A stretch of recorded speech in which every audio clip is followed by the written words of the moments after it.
خیلی ببخشید از شما. ممنونم. مهمون عزیزی باید دعوت کنیم، کسی که کارش خنده به لب نشوندنه. خواهش میکنم که بدون مقدمه تشویق بفرمایید آقای حسن ریوندی عزیز رو. آقای ریوندی بفرمایید.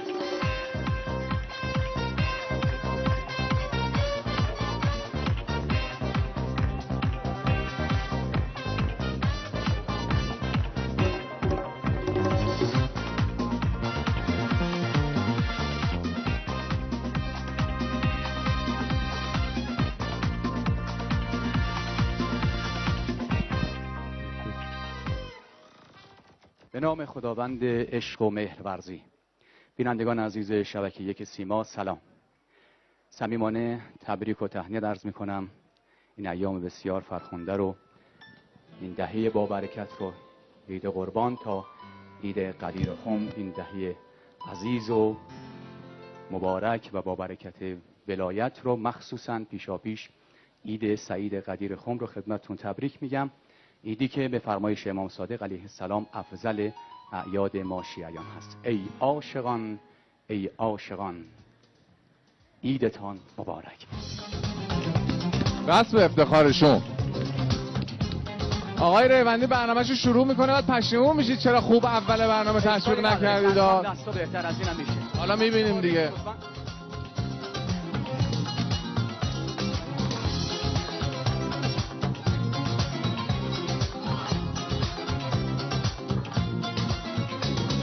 ای عاشقان ای عاشقان دل را چرا قانی کنی، ای می فروشان شهر را انگور مهمانی کنی. معشوق من بگشوده در روی گدای خانش، تا سرکشم من جرعی از ساغر و پیمانش.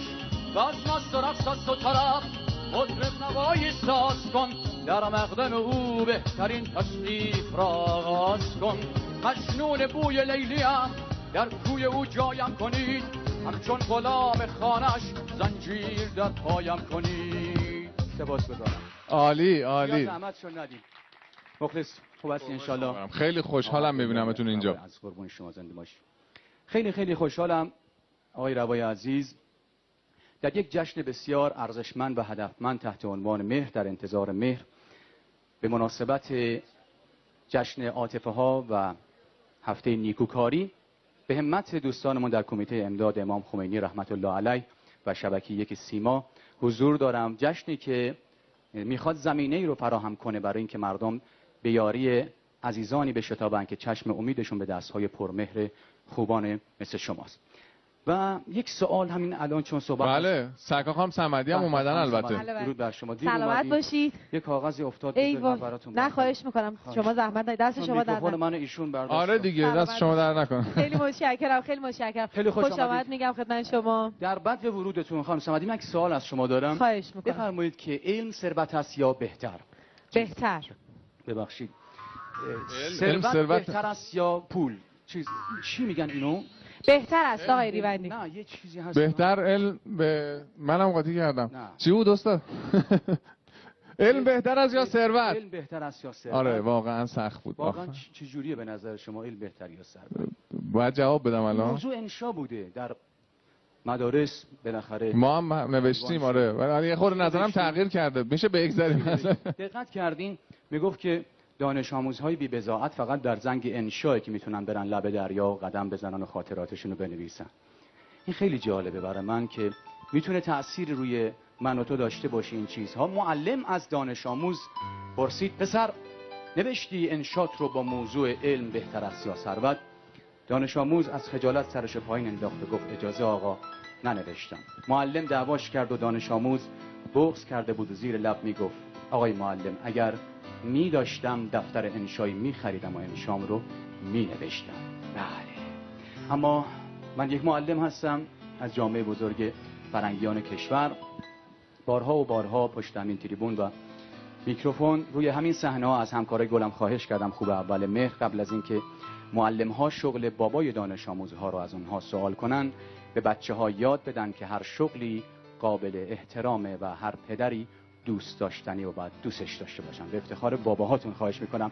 دست بسیار جانانه. همینطور که جناب آقای ریوندی هم حضور دارن، اجازه بدید که دعوت کنیم از جناب آقای دارایی، مدیر کل محترم روابط عمومی کمیته امداد امام خمینی رحمت الله علیه، که در واقع این فضا رو مهیا کردن برای اینکه این اتفاق دوست داشتنی در ایران بیفته. امروز اگر اشتباه نکنم 15,000 در واقع پایگاه برای جمع‌آوری کمک‌ها و هدایای ایرانی‌ها برای بچه‌ها دایر شده. جناب آقای امیدواریم که اتفاق خوبی بیفته. بله، تشویق بفرمایید جناب آقای دارایی رو. بله آقای دارایی بفرمایید. خواهش می‌کنم. بفرمایید. خواهش می‌کنم. آقای دارایی عزیز که بله.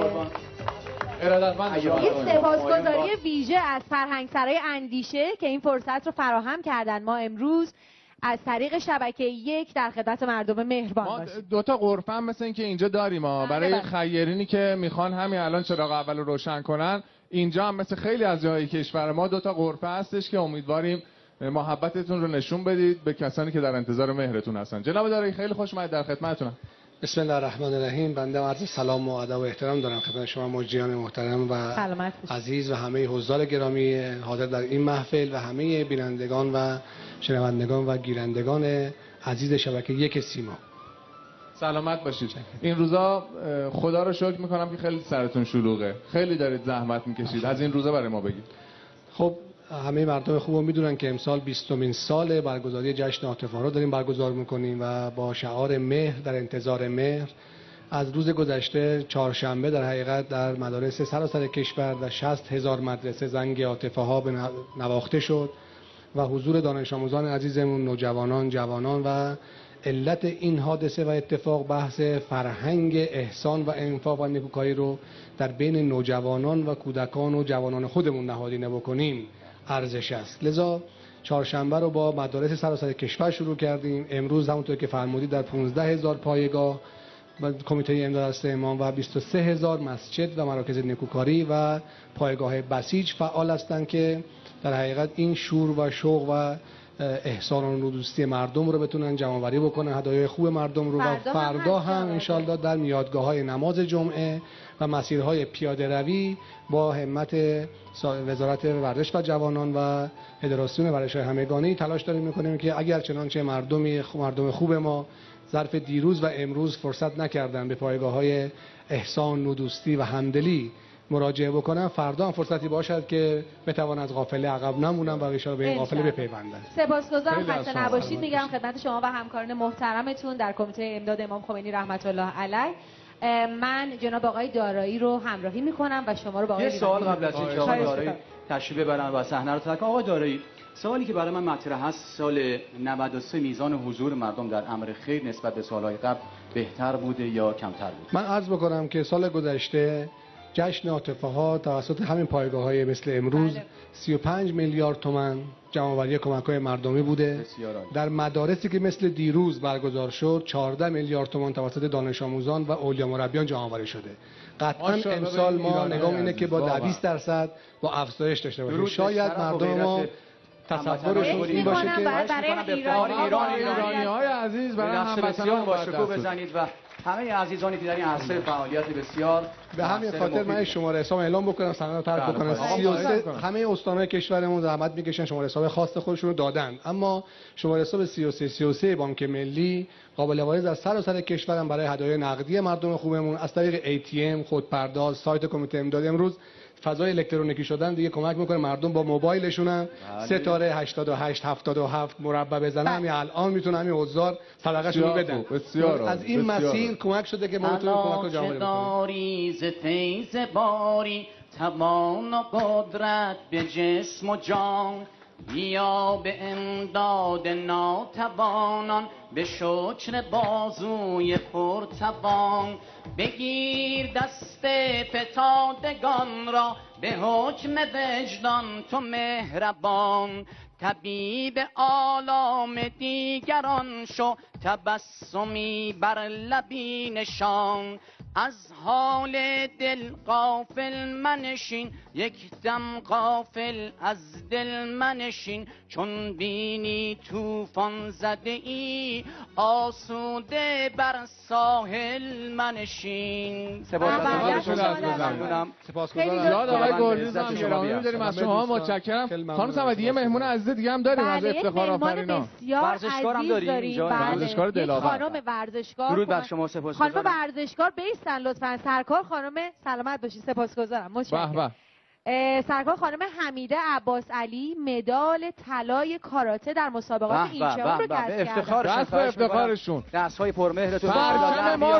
پرچم ما رو توی مسابقات آسیایی بالا بردن. سرود ما به خاطر بزرگواری ایشون و تلاش ایشون نواخته شده. واقعا باید دست قشنگ به افتخارشون بزنید. یک بار دیگه معرفیشون بکنید خانم. سرکار خانم حمیده عباس علی. اون لحظه هایی که هممون درود بر خانم حمیده عباس علی. پای تلویزیون استرس داریم که الان چی میشه. نتیجه یکی از نتیجه های خوب دست سرکار خانم عباس علی بوده. بفرمایید خانم. منم به نوبه خودم عرض سلام و ادب دارم خدمت شما و همه هموطنان عزیزم. خیلی خوش آمدید. مرسی. خب سرکار خانم برای ما بفرمایید که فکر میکنید که این اتفاقی که امروز و حالا فردا به امید خدا میفته، کمک هایی که جمع آوری میشه، بهتره که نگیم کمک، این عشق هایی که به اشتراک گذاشته میشه چه تأثیری میتونه داشته باشه؟ اصلا خودت سالهای پیش میومدی؟ من سالهای پیش خب بله واقعا ناراحت میشم وقتی میبینم بچهای خیلی کوچیک توی خیابون ها به نیازمند هستن. واقعا من خیلی براشون اشک میریزم، خیلی ناراحت میشم و امروز خیلی خوشحالم که توی این جشن حضور پیدا کردم. واقعا دوست دارم که همه هموطنان عزیزم دست در دست هم بدیم که حتی یه هدیه خیلی ناقابل به این بچهای خیلی کوچیک که الان ماه مهرم هست، ماه مدرسه ها هستش که بله. واقعا خیلی هاشون خیلی از نظر بهره هوشی همشون بالا هستن. واقعا یه هدیه ناقابل اگه به اینا بدیم واقعا دلشون رو شاد میکنیم. کاراته کار میکنه، خشنه بله. قلب نه خشن نیست. من بیم این رو دارم بالاخره مردای ایرانی همینطور به صورت اتوماتیک زنجلیل هستن در آینده اگه قرار باشه که خانم ها ورزش‌های رسمی رو بلد باشن فکر کنم مردها دیگه صبح تا شب ظرف میشورن. والله مردای قدیم جذبه داشتن، هیمنه داشتن. مرد قدیم شب موقع شام به خانمش میگفت زان گستاخی نکن شام رو بیار بخوریم. مردای امروزی رو نگاه کن. عزیزم امشب ظرفا با منه ها. چی مونده از این مرد؟ دیگه اینجوری هم که شد دیگه دست به افتخار همه ایرانی‌ها زن و مرد نداره. امروز روز عشق و محبت، همه همدیگه رو تشویق کنید. ان شاءالله که همیشه خنده رو لبای همه ایرانی‌ها باشه. من خودمم نه خاطره، من سرم نه پنجره، من یه هوای تازه ام در نکاس هنجره. مردای قدیم خاطره شدن دیگه، تموم شده رفت. بله رفیق من میگفت با موبایلم زیاد ور میرفتم. بابام گفت چه خبرته هم از سر تو این گوشیه؟ گفتم بابا اگه سیگار دستم باشه خوبه. گفت نتونست قانع بشه رفت کولر رو خاموش کرد. بالاخره داستانی دارن این باباها با کولر. به قول آقا عبدالله میگفت هنوز بابا نشدی تا بفهمی چرا باباها در زمستون‌ها بخاریا رو کم میکنن و در تابستون‌ها کولرها رو خاموش میکنن. الان فصلی که نمیشه کاری گاز و برق که به دستت برسه تنظیمات بدنت اتوماتیک وار تغییر میکنه. نه دقیقاً. بله خودتو به. آقا اصلا الان فصلیه که نه باباها میتونن بخاری رو خاموش کنن نه کولر رو. نه دقیقاً هست نه بخاری. یکی از بچه‌ها میگفت که بابای من الان هیچ کاری نمیتونه بکنه، راه میره تو خونه درای کابینت رو باز و بسته میکنه. بله چون تو خونه دارید. به افتخار همه پدرای ایرانی که گل و دوست داشتنی هستن. یه دونه باشن یعنی پدرای ایرانی‌ها. واقعا گل. اما سرکار خانم از اون لحظه‌ای که اون مدال خوش رنگ رو گرفتین برامون بگین.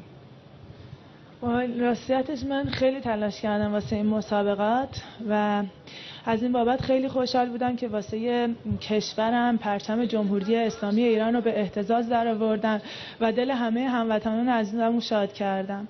خیلی ازشون ممنونم که واسه تک تک ورزشکارایی که توی این مسابقات حضور داشتن دعا کردن و مطمئنم همشون خوشحال شدن و پا به پای ورزشکاران منم یه سوال میتونم داشته باشم. سلامت باشه. خیلی زود بپرسم آقا اصلا که باید بریم پس. بگید که شما چطوری به استرس خودتون غلبه می‌کردین قبل از اینکه وارد مسابقه بشید؟ ما با وجود اینکه 20 ساعت یه سال رو صحنه میام همچنان استرس داریم. این استرس رو از طریق مدیتیشن یا تمرکز فکری یا نمیدونم ورزش نرمش خاصی بود که انجام از طریق تصحیح ذهنی و ذهنم آماده بود واسه این مسابقه. این فکر توضیح بیشترش رو اجازه بدید بعد از اینکه چند ثانیه بریم پخش برگردیم بشنویم دوستای